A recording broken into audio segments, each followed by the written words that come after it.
창세기 32장 1절에서 6절까지입니다. 야곱이 하란에서 20년 생활을 마치고 그리고 라반과 마지막 화해를 하고 길르앗에서 돌을 모아가지고 서로 경계를 삼고 이제 서로 해치거나 침범하지 말자, 서로 안전하게 그렇게 지내자 약속도 합니다. 그 과정을 보면 하나님의 큰 은혜가 아닐 수가 없습니다. 그런데 야곱에게 큰 숙제가 남아 있어요.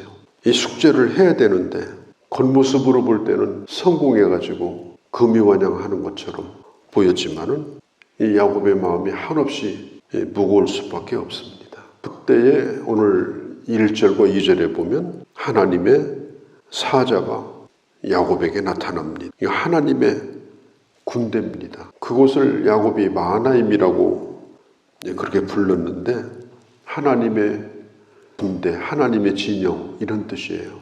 그 사자는 단 하나가 아니라 하나님의 군대가 야곱과 함께 하겠다고 약속을 해주고 있는 그런 장면을 볼 수가 있습니다. 하나님의 사람은 이런 하나님의 도움을 받고 살아갑니다. 성경 마태복음 26장에도 보면 예수님이 제자들에게 내가 12군단이나 되는 천사를 내가 동원할 수 있다. 우리 주님은 하나님의 군대를 동원하여 하나님의 사람을 도우시는 주님입니다. 특별히 중요한 문제를 앞두었을 때 더욱 그러합니다. 여호수아서에 보면은 여호수아가 이제 가나안 정복을 앞두고 이제 얼마나 긴장하겠어요. 얼마나 걱정이 많겠어요. 말씀으로도 내가 너와 함께 할 거다. 두려워하지 말라. 강하고 담대하라. 그렇게 말씀을 해주셨지만 그래도 두려운 거예요. 그때에 하나님의 군대 장관이 여호수아에게 나타납니다. 하나님이 너와 함께 하겠다고 하는 약속이에요. 지금 마하나임, 하나님의 군대가 야곱과 함께 할 것을 약속해 주셔요.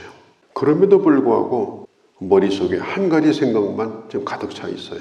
그것이 뭐냐? 에서입니다. 자기 형에게 매우 잘못하고 고향을 떠난 사람이에요. 네 아버지 돌아가시면 너는 내 손에 죽는다. 그날이 줄 초석 나는 날이다. 그 얘기를 듣고 고향을 떠났는데 20년이 지나갔지. 그게 엊그제 일 같아요. 고향으로 돌아가려니까 이 문제가 딱 걸리는 겁니다. 야곱과 에서의 관계가 완전히 틀어져 버린 거예요. 에서가 살아있는 안에는 저절로 없어질 문제가 아닙니다. 그런 가운데 야곱이 아주 불편한 소식을 들어요. 그게 뭐냐면 에서가 군대 400명을 데리고 지금 이쪽으로 오고 있다. 야곱이 자기 종들을 먼저 보내거든요. 먼저 사람을 보내요. 그래서 그동안의 얘기를 합니다. 내가 다른 곳에 있지 않고 외손댁에서 20년을 있었다. 나는 많은 재산을 지금 가지고 있다. 이게 무슨 얘기인가 하면 나는 아버지 유산을 탐낼 일도 없고 그런 게 필요하지도 않다. 걱정하지 말라. 그럴 의사가 없다. 지금 유산을 차지하려고 가는 게 아니다. 그걸 야곱이 강조를 해요. 그런데 야곱의 종들이 에서에게 뭐라고 얘기를 하는가 하면 4절 5절 내 주 에서에게 주의 종 야곱이 이같이 말합니다. 5절에도 내 주께 알리고 자기 형을 주라고 불러요. 한 10살 20살 차이 나는 형님이라면 이해가 되는데 몇 분 만에 태어났는지 모르는 쌍둥이인데 지금 이렇게 하는 거예요. 이걸 보면은 지금 야곱이 얼마나 두려워하고 있는가 그걸 알 수가 있습니다. 근데 제일 중요한 게 뭐냐? 야곱의 마음이 아니고 에서의 마음입니다. 에서가 궁금한 거예요. 그런데 에서는 단 한마디도 얘기하지 않고 곧바로 자기 부하들을 소집을 해요. 목자이기도 하고 개인적으로 거느리는 군대이기도 합니다. 400명을 소집을 해요. 그러니까 에서가 강력한 힘을 지금 가지고 있다는 걸 좀 알 수가 있습니다. 한 10명 정도 데리고 온다면 형님이 그렇게 나를 해칠 의사가 없다. 이렇게 판단할 수 있는데 군대를 데리고 오는 것은 다른 목적이 없잖아요. 싸우겠다는 거잖아요. 싸우면 죽이겠다는 거잖아요. 야곱이 아무리 와서 머리를 조아리고 주라고 부르고 에서는 간단히 말하면 이래요. 난 네가 싫다.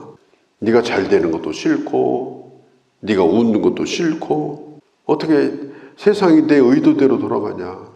너는 하면 뭐든 왜 잘 되냐. 나는 그런 것도 싫다. 무조건 싫은 거예요. 그러니까 야곱이 이게 얼마나 두렵겠습니까? 에서는 본래 싸움을 잘하는 사람이고요. 그리고 하도 산으로 들로 돌아다녀가지고 아주 지리에 밝은 사람이에요. 야곱은 그곳을 떠난 지가 벌써 한 20년이 된 사람입니다. 그러니까 이게 싸움이 될 수가 없어요. 7절에 보니까 야곱이 심히 두렵고 답답하여. 이게 지금 야곱의 마음이에요. 재산을 두 때로 나눕니다. 그러니까 한쪽을 잃더라도 한쪽을 건지려고 극단적인 거죠. 한쪽을 잘라내더라도 남은 건 구하겠다. 얼마나 이게 지금 절박한 지금 상황입니까? 형에게 선처를 구해도 지금 소식이 없어요. 군대가 온다는 소식만 있습니다. 이 문제는 덮는다고 끝나는 게 아닙니다. 특별히 인간 관계의 문제가 그렇습니다. 우리는 살면서 복잡한 인간관계를 가지고 있습니다. 잘한 것도 많지만 잘못한 것도 매우 많습니다. 그런 것들은 세월이 지난다고 그냥 저절로 풀어지는 게 아니에요. 상대방이 풀어지지 않았으면 안 풀어진 겁니다. 그 숙제를 내가 혼자 푸는 게 아니에요. 같이 풀어야 되는 거예요. 내가 당신을 용서했다. 또 나를 용서해달라. 그래도 저쪽에서 침묵하고 있으면 그건 풀어진 게 아니에요. 그리고 그런 관계의 틈을 이용해서 이 사탄은 끊임없이 두려움을 줘요. 끊임없이 불편하게 만들어요. 어떤 때는 죽을 때까지 그 문제를 못 풀도록 계속해서 끌어내려요. 이 관계라고 하는 것은 일방적인 것이 아니고 이 상대적인 것이기 때문에 이게 대단히 어려운 것입니다. 그래서 우리가 이 관계를 잘 맺고 사는 게 굉장히 중요해요. 관계를 잘 맺고 사는 것. 내가 살아있을 동안에 사람들한테 퍽 잘해주진 못해도 그런 극단적인 인간관계를 맺고 살아가는 것은 결국은 못 풀고 가면 눈 감을 때도 눈을 제대로 못 감는 게 사랑관계입니다. 가정생활할 때도 그렇고 사회생활도 그렇고 교회생활도 그래요. 내가 아무리 괜찮다. 이제 나는 이미 다 됐다. 이렇게 해도요. 상대가 안 풀어주면요. 이게 안 되는 거예요. 그래서 정말 내가 적극적으로 풀려고 노력을 하지 않으면 이건 안 풀려지는 문제들이 많습니다. 야곱은 그걸 고민하고 있는 거예요. 자기 어머니하고 짜고 자기 형 속인 거. 그래서 형을 비참하게 만들고 동생을 향하여 죽일 생각도 품도록 만들었던 그 어린 시절에 철없는 때죠. 그런데 오늘 그 문제가 바로 눈앞에 있는 거예요. 어제 일처럼. 참 관계가 정말 중요하다. 그러니까 이걸 잊으면 안 됩니다. 그냥 한번 해버릴까? 파고 뒤지고 이렇게 하면요. 끝나요.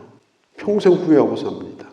그래서 우리가 순간적인 감정, 이해관계 그러니까 이런 걸 뛰어넘어서 더 멀리 보고 인간관계를 맺고 살아가는 거. 이게 정말 중요하다. 내가 언제 어느 순간에 에서를 만날지 몰라요. 언제 어느 순간에 그가 내 앞에 서 있을지 모르는 거예요. 아니, 날마다 그가 나를 잃어버리지 않고 살 수도 있어요. 그러니 이게 얼마나 안타까운 일입니까? 이때 야곱이 꺼낸 카드가 있어요. 그것이 뭐냐면은 기도하는 것이었습니다. 이 기도는 살려달라는 기도입니다. 그냥 기도가 아니에요. 뭐 고쳐달라 이런 것도 아니고 살려달라. 이게 죽게 생긴 거예요. 10절 이후에 보면은 야곱이 그동안에 하나님이 베풀어 주신 은혜를 쭉 감사하면서 얘기를 합니다. 그리고 아브라함의 하나님, 이삭의 하나님, 약속을 주셨고 자기도 약속의 자녀라는 사실, 하나님의 그 언약, 하나님의 약속을 붙들고 기도를 합니다. 우리는 기도할 때에 막 하나님이 무슨 나한테 빚진 것처럼 그렇게 기도할 때도 많죠. 이 기도 안 들어주면은 어떻게 할지도 막 모르는 것처럼 막 그렇게 극단적인 기도를 하죠. 감사하는 기도. 그동안에 베풀어 주신 은혜에 감사하는 기도. 아무리 오늘 절박한다 하더라도 감사로 시작하는 기도. 그게 중요합니다. 야곱은 하나님의 약속을 붙들고 그리고 감사의 기도를 하고 있습니다. 이제 기도로 하나님과의 씨름이 지금 시작이 되는 거예요. 야곱이라는 사람은 이게 한 면으로 해석이 안 되는 사람입니다. 하나님이 야곱을 택하셨다. 이 한마디 가지고 이렇게 쉽게 해결이 안 돼요. 나도 그래요. 하나님이 나를 택하셨다. 할렐루야 아멘. 이거 가지고 안 풀리는 게 인생이에요. 풀어야 될 과제도 많고 과정도 많고 또 앞으로 만들어져 가야 될 하나님의 손길도 필요하고 그런 걸 통해서 결국은 하나님은 택한 자라 할지라도 하나님은 반드시 택한 자답게 만들어 가신다. 우리가 가는 인생은 바로 그런 길이다. 이걸 우리가 깊이 생각하고 야곱을 생각하면서 하나님의 사람다워지는 그런 지혜와 그런 길을 걸어가는 주님의 자녀들이 되어야 할 줄로 믿습니다.